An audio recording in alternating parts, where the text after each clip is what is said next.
प्रिय भक्तों, महादेव के पुत्रों के रूप में हम भगवान श्री गणेश एवं भगवान कार्तिकेय के संदर्भ में तो जानते ही हैं, किंतु क्या आप जानते हैं कि भगवान शिव और माता पार्वती की 3 पुत्रियां मनसा देवी, ज्योति और अशोक सुंदरी भी थीं। आज हम आपको एक ऐसी ही कथा सुनाने जा रहे हैं। पौराणिक कथाओं के अनुसार हुंड नामक एक दैत्य ने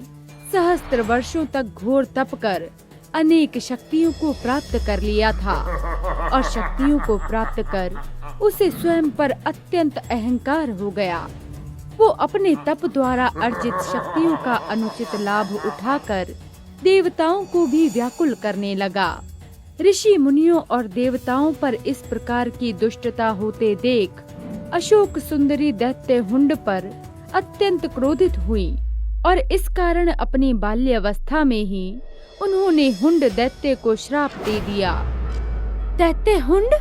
अपने इस कृत्य के लिए तुम दंड के भागी हो, अतः मैं तुम्हें श्राप देती हूँ कि एक दिन तुम्हारा वध मेरे होने वाले स्वामी नहुष के हाथों होगा और तब इस